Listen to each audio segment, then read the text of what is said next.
Bom dia, todos e todas que estão nesta hora nos sintonizando aqui nesse canal tão útil, tão bom. Espero que o som e a imagem estejam chegando para vocês de maneira satisfatória. Espero que hoje seja um dia bom para todo mundo. Espero que realmente estejamos mais próximos de uma vacina contra a Covid, claro. E esperamos que vocês estejam bem mesmo. E que continuem bem até que essa situação se complete. Né? Ok, nosso trabalho hoje é darmos conta desse tema aí, né? Saúde e trabalho. Saúde e trabalho. Eu já falei saúde, trabalho e saúde mental. Né? Agora eu quero falar sobre saúde e trabalho de uma maneira mais ampla, para que nós possamos compreender o que se passa, um pouco do que se passa no mundo do trabalho, só um pouquinho. Né? Para dar conta desse tema, existem alguns livros importantes. Um deles é Saúde no Trabalho, esqueço o nome do autor agora, mas um livro chamado Saúde no Trabalho. É um livro que fala sobre as várias condições de morbidade, mais médico, e isso de acordo com a lei, comparando com a lei, o que a lei pensa, o que a lei não pensa, etc. Leis que regulam a questão do trabalho. Um outro livro que também a gente lê é esse livro aqui, né? O Mundo do Trabalho, que é um clássico do Hobsbawm, né? Muita gente não pega esse livro porque tem medo de se contaminar com a doença do marxismo, porque Hobsbawm é marxista, mas foram justamente os marxistas que mais aprofundaram a questão do tema do trabalho. Então, vale a pena ler esse pessoal. Né? Um outro que a gente está apresentando nesse trabalho também é esse aqui, A Loucura do Trabalho, do Dejoux, Christophe Dejoux. Um francesinho que está vivo, é casado com uma brasileira. De vez em quando ele está no Brasil falando sobre o tema. Ele é um dos pioneiros do estudo, da pesquisa sobre o mundo do trabalho. Então, o Dejoux tem feito muita coisa boa. Um outro livro dele também, muito interessante, são 2 livros. Então, é uma obra, é essa obra aqui, chamada Trabalho Vivo. Né? Trabalho Vivo. Esse Trabalho Vivo do Dejoux é também uma obra interessante para que vocês possam, de alguma forma, se informar sobre. Então, existe o Christophe Dejoux, existe o Hobsbawm com o Mundo do Trabalho, existem outros livros sobre medicina e trabalho, trabalho e psicologia, trabalho e regime legal, essas coisas todas que vocês podem consultar. Tá? Ok. Mas que tema é esse, Miguel? Saúde e trabalho. Bem, esse tema é um tema ligado a uma atenção mais acurada sobre o mundo do trabalho. Não é fácil de compreender, não é fácil de abordar, mas a gente tenta. Grande parte desse conteúdo está presente na política do trabalhador, da saúde do trabalhador, política de saúde do trabalhador. Muita coisa, muito mais coisas estão lá presentes naquela política, mas eu não quero apresentar a política, eu quero discutir o tema saúde e trabalho. Por que esse tema merece ser discutido? Para mim, pessoalmente, por uma razão muito simples, é que nós estamos vindo, historicamente, de um regime escravocrata. Então, o trabalho escravo constitui a maior parte da história do Brasil. Então, grande parte da história do Brasil, né, foi escrita sobre essas questões ligadas à escravidão. Então, quando vocês forem ao Rio de Janeiro, a Petrópolis, por exemplo, lá existem fazendas de café onde existe ainda de pé a Casa Grande, a senzala, os instrumentos de trabalho dos escravos, o pelourinho, os instrumentos de castigo terríveis dos negros, e toda uma vida que aparentemente foi, em termos de arquitetura, né, ultrapassada. Nós fomos adiante, A arquitetura hoje é outra, a sociologia é outra, mas muita coisa do regime escravocrata do trabalho predomina, né, agora. De vez em quando a gente lê o jornal com fazendas usando trabalho escravo. Não é bem trabalho escravo do tipo que nós tínhamos, né, no século XIX, mas é escravo no sentido de que a pessoa fica presa a um regime de trabalho, fica presa às circunstâncias de trabalho, à situação de trabalho, fica devendo eternamente ao seu empregador e vive em condições subhumanas, de conforto, de alimentação, de dignidade. Então, é considerado trabalho escravo. Todos vocês sabem disso, que isso existe e até hoje é grandemente denunciado, né? Então, como a gente vem desse tema, desse tempo, né, de trabalho escravo, e que ele existe ainda hoje, pelo menos algumas das suas características existem nos grandes centros, é bom a gente, como saúde, né, abordar e discutir um pouco mais questões ligadas à saúde e ao trabalho, né? Saúde e trabalho. Vamos lá, então? O primeiro slide. Seu meio tortinho o que é, mas eu coloquei certinho, na hora de transcrever que sai assim meio tortinho, né? O que é? Trata-se de um tempo abordado de um tema abordado pela política de saúde do trabalhador. Então não é tempo, não é tema. Trata-se de um tema abordado pela política de saúde do trabalhador. De cara a gente diz isso. Acidentes de trabalho, adoecimentos, os mais variados, a constante constatação de sofrimentos evitáveis no ambiente de trabalho e a aparente indiferença do próprio trabalhador à sua saúde preocupa os trabalhadores do Sistema Único de Saúde, do SUS. Então, a gente vê as pessoas adoecendo no trabalho. A gente constata que muitos adoecimentos se devem às condições de trabalho. E a gente tem certeza que há muitos sofrimentos no trabalho evitáveis. Então, toda essa constatação por observação, por escutar trabalhadores, por presenciar o próprio ambiente, nos deixa preocupados com a saúde do trabalhador.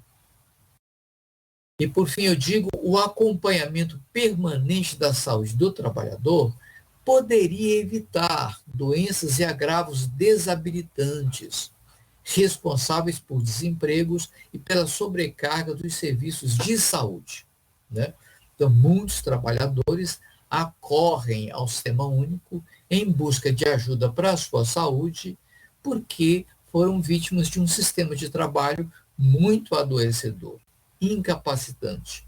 Aliás, nesse texto aí, nesse ponto, eu sublinho a palavra desabilitante. Há certos trabalhos que produzem agravos e doenças que se cronificam e que são absolutamente desabilitantes para o próprio trabalho. Então, nessa massa de desempregados que o Brasil tem hoje, e sempre teve uma quantidade muito grande de desempregados, existem aqueles que não poderão ser reempregados porque perderam suas condições de trabalho, estão desabilitados fisicamente, mentalmente para o trabalho. É bom a gente prestar atenção nisso, porque a multidão desses desabilitados é grande, acorrem ao serviço de saúde, querem alguma esperança, mas muitas vezes o mal é tão crônico e é tão desabilitante que pouco se pode fazer. Então, salta aos olhos a situação desabilitante e uma reflexão nos ocorre, né? Por que ficou assim? Por que isso não foi evitado? Porque não houve prevenção nesse caso. A prevenção seria interessante, a prevenção seria possível. Porque não houve prevenção, então nós estamos diante dessa situação de desabilitação crônica. A pessoa não pode voltar mais a trabalhar. Então, na gíria dizem, é um encostado.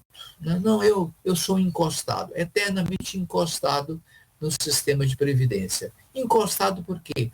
Porque é desabilitado para o trabalho, fisicamente, mentalmente, etc, etc, etc. Né? Próximo slide. Bem, há um problema nisso? A gente pode focar um problema nessa questão? Pode sim. Né? E eu digo aí, necessariamente, está escrito errado também, necessariamente qualquer trabalho provoca sofrimentos. Isso é uma conclusão do Deju, de sociólogos, da classe médica, da classe dos trabalhadores de saúde que convivem com essa realidade. Né? Então, necessariamente, qualquer trabalho provoca sofrimento. Isso é fato. Outra coisa, existe a percepção na população geral que a quantidade de trabalho significa sustento e sobrevivência. Então, num processo de pauperização que o Brasil vem vivendo há muito tempo, né, cultivou-se, para dizer pouco, uma consciência de que eu vou ficar melhor se eu trabalhar mais. 1, 2, 3, 4 empregos. Eu tenho amigos da medicina. E há amigos meus, médicos e médicas, que têm até 4 empregos. Quando eu pergunto como é que você aguenta, porque o trabalho médico exige plantão, né? Plantões. Como é que você aguenta um plantão de 24, 48 horas, depois outro emprego, outro emprego, outro emprego? Eles me respondem que é o jeito, que no início da carreira, para sobreviver, precisam de 2, 3, 4 empregos. Ora, o médico é um trabalhador submetido a um regime desumano de trabalho. Olha só, para ter o mínimo que tem, não é? Então, essa percepção de que eu vou estar melhor se eu trabalhar mais é falsa, né? E eu digo aí no terceiro ponto, né? Trabalhadores com 2 ou mais empregos parecem viver melhor porque ganham mais.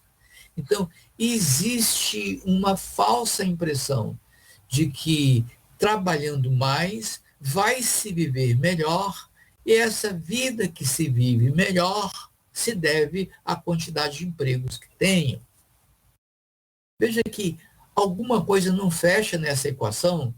Mais trabalho, melhor condições de vida, melhores condições de vida, mais trabalho, melhor eu vivo, eu tenho as coisas, eu posso dar presente aos meus filhos, eu posso sustentar a minha casa com mais tranquilidade. Quanto mais eu trabalhar, melhor será para a minha vida e para a vida da minha família.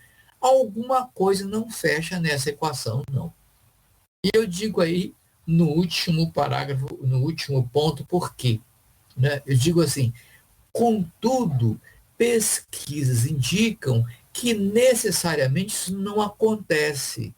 Nem ganham muito mais, nem vivem melhor esses trabalhadores.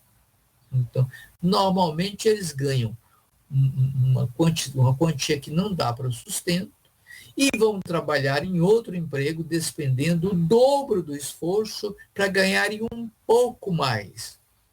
E, no fim, né, como resultado dessa equação disfuncional, descalculada, a gente percebe que a pessoa nem ficou tão melhor quanto propaga, quanto apregoa, quanto informa, nem está tão bem, porque a sua saúde se desgastou muito.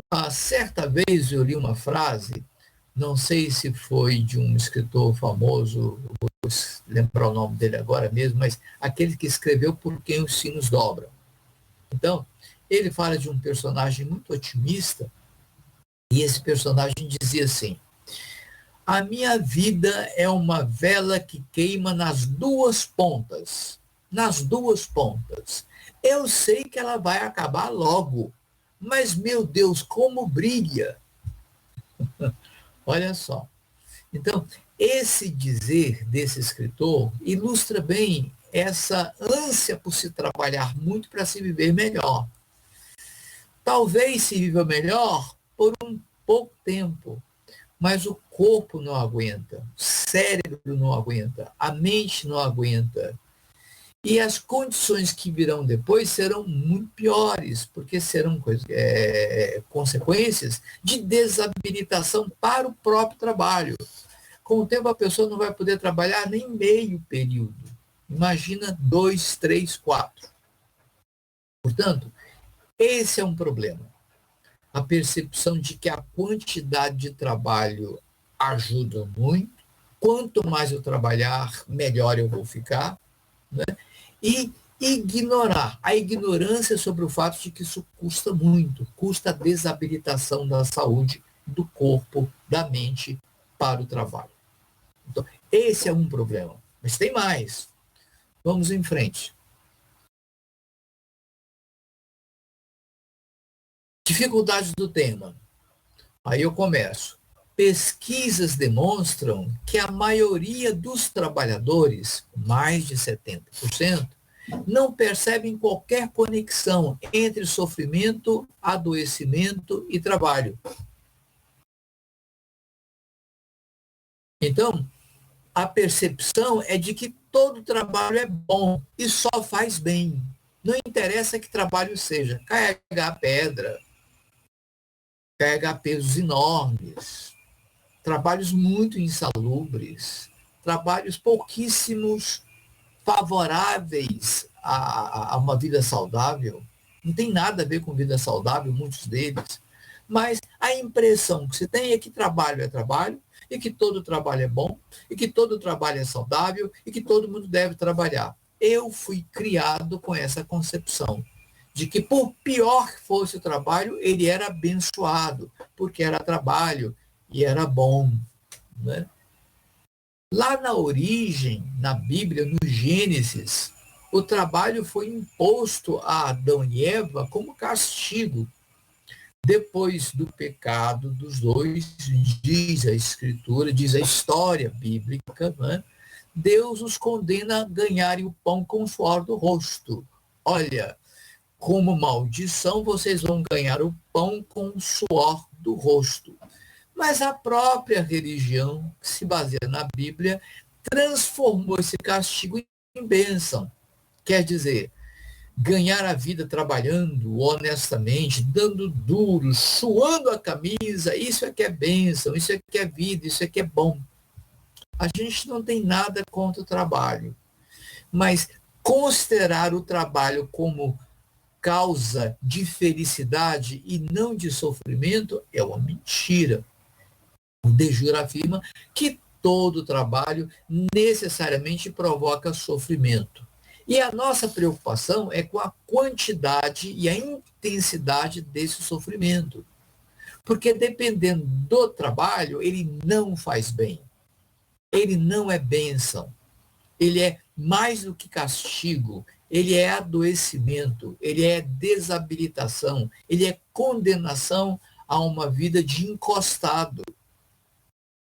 Portanto, a gente deve sair desse mito de que o trabalho, por ser trabalho, qualquer trabalho, é absolutamente desejável, bom e abençoado. Isso é um mito que não funciona. É uma crença que não tem uma contrapartida legal na realidade. Não é? Então, há sim uma preocupação sobre o trabalho em termos do que ele e o trabalhador têm. Como o trabalho afeta o trabalhador. Como o trabalho beneficia ou não o trabalhador. Como o trabalho ajuda ou desajuda o trabalhador. Como o trabalho liberta ou condena o trabalhador. Né? Enfim, havia nos anos final do século XX uma discussão muito grande sobre amianto. Né? Os patrões das fábricas de amianto dizendo que os trabalhadores, né, tinham um ambiente completamente saudável e que o pó do amianto não fazia mal nenhum à saúde. Os próprios trabalhadores falavam isso assim, né, de maneira muito categórica. No entanto, a medicina do trabalho, radiografando os pulmões, percebia, né, o asbestos, percebia as fibras, né, do amianto dentro do pulmão, causando dificuldade respiratória crônica, insuficiência respiratória que matava e mata. Então, foi uma luta na Justiça do Trabalho, com a medicina do trabalho, até se provar que não tinha jeito de conviver o trabalhador, né, mesmo com máscara, convivendo com a situação do amianto. Né? Muita gente morreu, muita gente ficou desabilitada do trabalho, muita gente ficou asfixiada para o resto da vida, porque se recusavam, os trabalhadores se recusavam a acreditar que o amianto, o pó do amianto, pudesse provocar incapacidade pulmonar de respiração. Hoje se sabe disso, isso é uma coisa provada. Mas para esse pessoal envolvido nesse trabalho, dizer isso é dizer uma heresia enorme. Olha só a encrenca que é, né? Então, a maioria dos trabalhadores não faz conexão entre o seu sofrimento, o seu adoecimento, os agravos que padece e o seu trabalho. O trabalho é uma coisa tão intocável, o trabalho é uma parte da vida tão, né, tão imexível, tão não criticável, que só pode ser doido quem está falando que o trabalho faz mal. Então, nós somos doidos. Eu sou doido, porque eu afirmo com toda certeza, depois de muita experiência clínica, que muitos trabalhos fazem muito mal. Nem todos.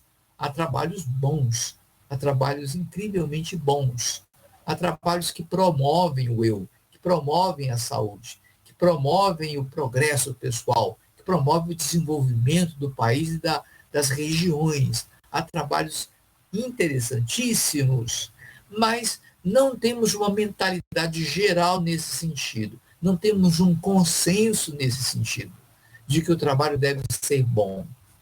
Muitos empregadores e muitos cargos de trabalho, né, muitos empregos, são verdadeiras arapucas para a saúde. O trabalhador adoece e adoece feio. E pior, não reconhece que o seu adoecimento está ligado às suas condições de trabalho, que não são dignas para a sua saúde, não são apropriadas. Né? Ok. E aí eu vou em frente, né? Se vier a existir algum problema, na maioria das vezes, ele está relacionado à pessoa do trabalhador e à família, e às suas condições de vida. E não tem nada a ver com o trabalho. Então, eu adoeci, né? A causa do meu adoecimento, estando no trabalho, eu vou negar isso. Não.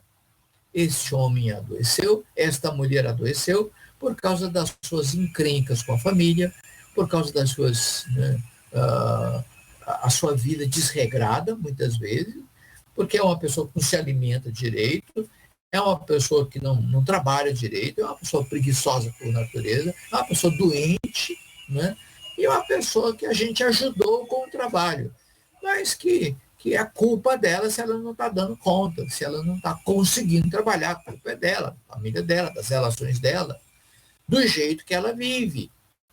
Se ela vivesse melhor, ela trabalharia melhor e seria melhor para todo mundo. Esse tipo de conversa é o tipo de conversa que não convence ninguém. Porque há, de fato, em muitos postos de trabalho, uma relação direta entre adoecimento e as condições de trabalho e o tipo de trabalho exercido. Né? Mas aí eu concluo dizendo, apesar disso, os mesmos 70% declaram que já sofreram situações desagradáveis e foram sujeitos a sofrimentos no ambiente de trabalho evitáveis, sofrimentos intensos. Então, os mesmos que declaram que o trabalho só faz bem, também declaram que já sofreram situações de insuportabilidade no trabalho, de sofrimento, de pressão, de opressão, etc, etc, etc. Então, a conta não fecha, a equação fica solta, não se tem uma posição certa. E aí a saúde se preocupa, porque se muitos adoecimentos, muitos agravos comparecem aos postos de saúde, comparecem, né, lá junto ao profissional de saúde pública para terem algum encaminhamento, alguma solução, para terem alguma coisa que promova mais a sua saúde, em termos do trabalhador, né, em termos do trabalhador. Então, se esse trabalhador se aproxima e a causa do seu adoecimento é o trabalho, o profissional de saúde vai ter dificuldades. Ele vai ter dificuldades. Porque se ele disser, olha, você está com dificuldade dermatológica, suponhamos, está com dificuldade dermatológica pelo tipo de trabalho que você faz. Não, mas é meu trabalho, eu vivo disso, ou vocês vão ter que dar um jeito, né? Tá bom, existe EPI, equipamentos de proteção individual, mas muitas vezes encontramos lugares de trabalho, postos de trabalho, onde os trabalhadores necessariamente tinham que ter EPI, equipamento de proteção, eles não usam. Não existe um empenho do empregador, não existe alguma coisa que ajude, né?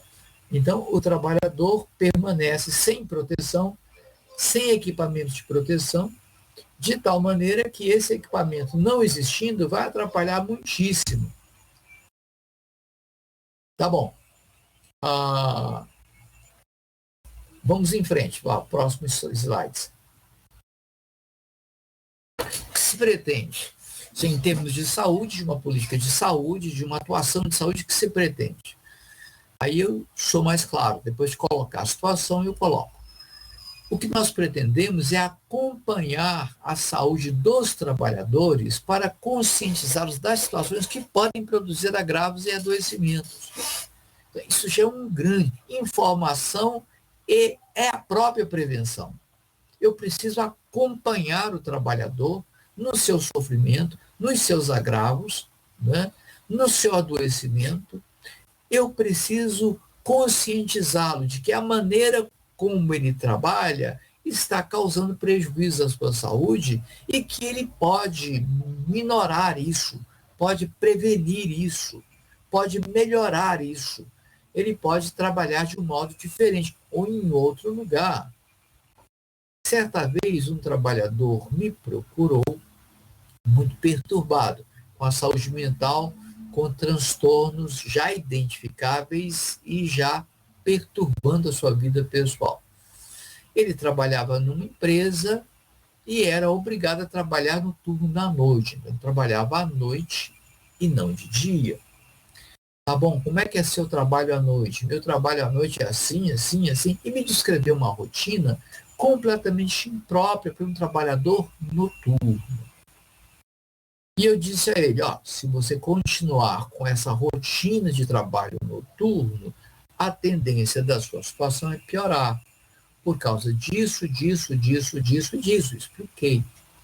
E daí por diante ele começou a se preocupar com isso e a lutar para mudar de turno, porque ele não tinha exatamente um perfil de saúde mental que se adequasse àquela condição de trabalho noturno. Então, com 2 ou 3 meses, ele ajustou o seu trabalho, passou a trabalhar durante o dia e o seu problema desapareceu. Mas se ele não tivesse sido conscientizado por um profissional de saúde, possivelmente ele poderia chegar a um ponto tal de irreversibilidade no transtorno mental de que era portador. Então, isso nos interessa, acompanhar o trabalhador de tal maneira a poder dizer a ele que ele pode melhorar muito na maneira como trabalha, no posto que trabalha, no jeito que ele está levando a vida no trabalho. Ele pode prevenir muita coisa. Desculpem. Aí eu continuo dizendo, nesse contexto, é preciso um estudo minucioso dos nexos causais entre práticas de trabalho e prejuízo à saúde como um todo. Então, quando a gente fala em nexo causal, que passa pela justiça, que passa pelo direito do trabalho, que passa pela medicina do trabalho, e aí nós entramos num pântano, né? Monstros do pântano aparecem. Porque nexo causal significa responsabilizar alguém pelo adoecimento de um trabalhador. Responsabilizar patronato, responsabilizar responsáveis, responsabilizar empregadores, responsabilizar processos de trabalho por um certo adoecimento que é grave, que é importante, que está causando muitos males à saúde e que é preciso ser modificado. Nexo causal ninguém aceita. Então, já se tentou muitas vezes pesquisar nexo causal e são poucos os setores que conseguem algum sucesso aí. Mas é preciso que a saúde insista nesse ponto. Estabelecer nexo causal entre o adoecimento e o tipo de trabalho que pode causar prejuízo à saúde. Esse nexo, essa relação entre adoecimento e condições de trabalho e práticas de trabalho, esse nexo justifica tudo. Sem ele, cresce o mito de que o problema é o trabalhador, é a sua família, é o seu estilo de vida, é o que ele apronta fora do trabalho, fora do emprego. E esse mito cresce e o trabalhador acaba acreditando que ele não nasceu para ser feliz, que ele não nasceu para ser útil, que ele não nasceu para fazer bem à humanidade, que ele nasceu para ser dependente, para viver encostado, dando trabalho para os outros, e a autoestima desaparece. Né? Tá, ok. E aí eu termino esse slide dizendo, a partir desse ponto, será possível orientar os trabalhadores na prevenção dos sofrimentos evitáveis, principalmente a cronificação de suas doenças e a consequente desabilitação. Esse é o fantasma. Não queremos, o país não merece, ninguém merece a desabilitação para o trabalho, porque trabalhou de modo impróprio, de modo inadequado, adoeceu, cronificou-se e foi desabilitado para o trabalho. Isso não desejamos. Esse é o pior dos mundos. Esse é o pior dos cenários. A desabilitação por doença crônica causada pelo trabalho, que resiste ao nexo causal. Talvez esse tipo de mentalidade, esse tipo de cultura, é que causou todo o dano que hoje a Previdência tem com seus trabalhadores. A Previdência tem um rombo enorme. O problema da Previdência pensa-se que está solucionado, mas não está, né? É um problema enorme.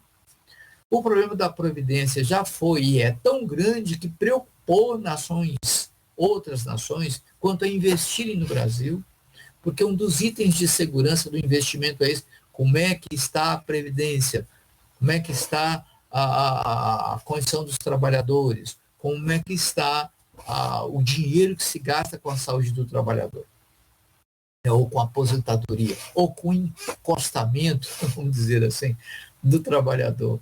E a nação estrangeira que quer investir, não investe porque é ruim. E o sujeito faz as contas e diz, não vou investir aí não, porque aí é lugar de risco. É muito risco. Então tá. Se nós podemos evitar, pelo trabalho de prevenção em saúde, que o trabalhador cronifique a sua doença e chegue à desabilitação, então é preciso fazer alguma coisa. Se podemos prevenir, vamos prevenir, de um modo ou de outro. Há que se prevenir. Vamos para o próximo slide. Fazemos algumas considerações. Esse é o penúltimo slide, né? As considerações que fizemos dentro desse quadro que eu estou pintando é a seguinte: quase 40% dos trabalhadores informam que trabalham mais de 44 horas por semana. Alguns chegam a trabalhar 56, 60 horas por semana, o que é um horror, né? Trabalham de noite. Sabidamente, as mulheres têm 3 turnos, 2 do trabalho e mais um em casa. Faltou um aí. E mais um em casa, mais um turno em casa. E muitas delas levantam de madrugada para preparar as marmitas para os que têm de trabalhar. E comento mais, na pandemia, o processo de pauperização piorou muito mais a situação de todos mesmo. Nós acreditamos, enquanto saúde pública, que se pode fazer alguma coisa, mesmo em situação tão ruim quanto a epidemia. Se pode fazer alguma coisa. Aí eu parto para dar algumas sugestões que vocês considerem aí e discutam e vejam como é que pode ser feito, né? Vamos para o próximo slide. Sugestões. Trabalhar com desesperançados crônicos pela perda da autoestima, frustrações constantes e sensações depressivas de impotência. Então, identificar o grupo dos desesperançados. Vocês sabem que apareceu agora na epidemia esse grupo, né?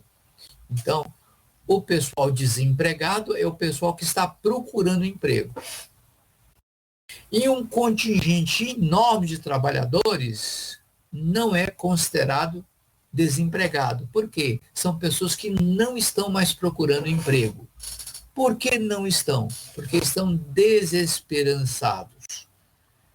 Perderam a autoestima, frustraram-se constantemente com as tentativas de emprego, produziram uma sensação depressiva de impotência, estão em casa, sentados, parados, em frente a uma TV, em frente a uma janela, com cara de paisagem, olhando para o nada, né? Porque estão desesperançados. Esse pessoal interessa a saúde. É o público que a saúde quer, né? É o público que a saúde pode reunir nos seus postos de atenção primária para conversar, né? Reuniões de grupo, né? Reuniões para discussão, reuniões para falar, para comentar, reuniões para se discutir. Nós sabemos, por experiência própria, por técnica, que essas reuniões que visam discutir problemas de todos, de cada um, costumam ser muito motivadoras, costumam ser fatores de devolução de autoestima ou de desenvolvimento da autoestima perdida, costumam ser fatores de força para lutar contra frustrações. Então, reuniões de grupo com muita conversa, com muita conversação, né? Com muita falação, né? Com muita discussão sobre temas que incomodam, costumam produzir muito mais motivação, muito mais esperança do que se imagina. Porque é um grupo que provoca um laço de pertencimento, e quando alguém encontra um grupo ao qual pode pertencer de algum modo, esse vínculo de pertencimento desperta esperança, desperta força, desperta pertencimento, sensação de pertencimento, desperta uma disposição nova para se fazer alguma coisa. O simples modo de existir um grupo que acolha e que produza vínculo. Não precisa haver mais nada de complicado. Não precisa haver um doutor dirigindo o grupo, um mestre dirigindo o grupo, um trabalhador com muita proficiência dirigindo o grupo. Não. Basta o grupo reunir, reconhecer-se, discutir suas questões para provocar uma situação de pertencimento, uma situação de liberdade, uma situação de interesse. E isso faz bem à alma. Sempre fez. É a nossa sugestão. Uma outra sugestão, estimular a otimização das habilidades para o trabalho. Não é? Há pessoas que têm habilidades maravilhosas que são desconhecidas. Há pessoas que tocam, que cantam, que trabalham com artesanato, que pintam. Há pessoas que são boas para o teatro. Há pessoas que são boas como radialista, que podem gravar coisas, têm boa voz. Há pessoas que têm talentos que nem imagina. Então, quando se reúne um grupo e os dirigentes se propõem a identificar talentos nesse grupo, surgem muitos talentos. E talentos todos que podem corroborar, cooperar, apoiar o desenvolvimento de ações que podem produzir algum sustento para as pessoas, podem produzir algum tipo de motivação para trabalhar, para produzir, para ser útil. Então, estimular a otimização das habilidades, porque todos temos habilidades. Outra sugestão, enfatizar a questão da qualificação da vida como fator de mudança da visão de vida e do mundo. Então, num tempo como esse, aliás, em quase todos os tempos no Brasil, né, a visão de vida e de mundo, né, boa é para privilegiados, é para uma pequena quantidade, né? Alguns chamam de elite, eu não quero chamar de elite, porque elite envolve coisa boa, mas uma porção de privilegiados. Alguns privilegiados que detêm grande parte da renda nacional, né? Esses privilegiados acham que o mundo está muito bom e a vida está muito boa. Sua visão de vida e de mundo é boa, por causa da sua condição de privilegiado. Mas a maioria, a grande maioria, tem uma visão de vida e de mundo mais pessimista. Alguns dizem mais pé no chão, mais realista.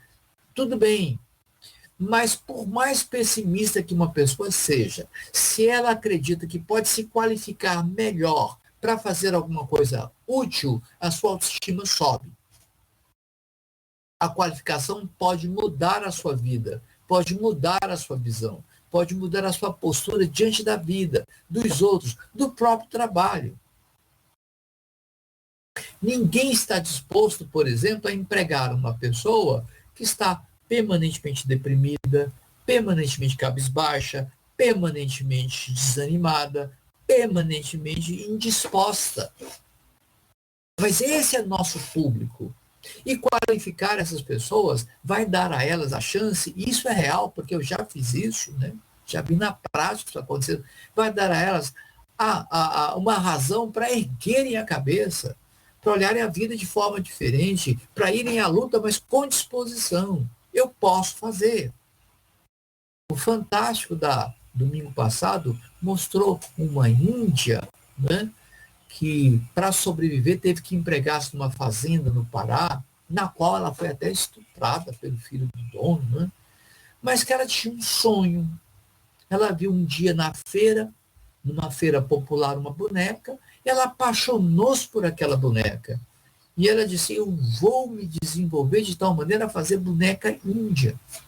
E hoje ela sustenta a família dela, se sustenta uma porção de trabalhadores, acho que de uma cooperativa, e exporta bonecas índias. Eu mesmo estou interessado em comprar uma que eu achei muito linda, a boneca que a Índia do Pará está fazendo. Agora, quando ela falou, era uma guerreira falando. Era alguém que acreditava falando. Era alguém com autoestima preservada. Desenvolveu uma habilidade e essa habilidade a ajudou a estar de pé diante dos seus detratores, porque haviam muitos, e há muitos detratores de índios da nossa terra. Né? Ok. Então, uma sugestão que damos aqui com muita humildade é essa, de haver um apoio incondicional àqueles que estão estigmatizados pelo preconceito e pela rejeição de sua capacidade produtiva. Então, o trabalhador de saúde deve apoiar incondicionalmente esse pessoal. Né? Vamos tratar da dor de cabeça, vamos tratar da coluna, vamos tratar do fígado, vamos tratar do estômago, vamos tratar do intestino preso, vamos tratar da garganta, vamos tratar da tireoide. Peraí, mas tudo tem uma causa. Há somatizações enormes, numerosas, por causa dessa condição de desvalorização, de estigmatização da pessoa. Isso produz causas físicas, agravos e adoecimentos físicos reais. Né? E a última sugestão que eu dou é essa: a valorização da saúde como pré-condição para o desenvolvimento das pessoas em suas regiões. Então, a saúde é fator de desenvolvimento das pessoas, da região, do país. Então, a saúde não existe para doença. A saúde existe para a promoção da vida, para a produção do trabalho digno, para a produção da esperança, da autoestima. da, da queda do preconceito, da não estigmatização de pessoas que hoje estigmatizadas estão encostadas e inúteis, desabilitadas cronicamente para o trabalho. Então, há que se ajudar esse pessoal, né? Pode ser pela sua dor de estômago, mas chega lá onde eu estou dizendo. Pode ser pela sua angústia respiratória, mas chega lá onde eu estou dizendo. Pode ser pela cabeça que não para de doer por sono que custa a vir à noite, mas acaba no que eu estou lhes dizendo.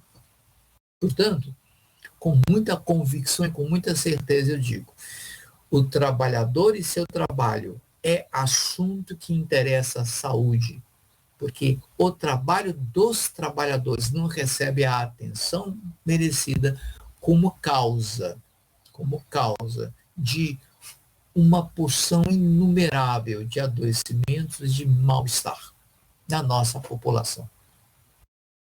Ok, é isso que eu tinha para dizer. Embaixo aí eu coloco as fontes, né?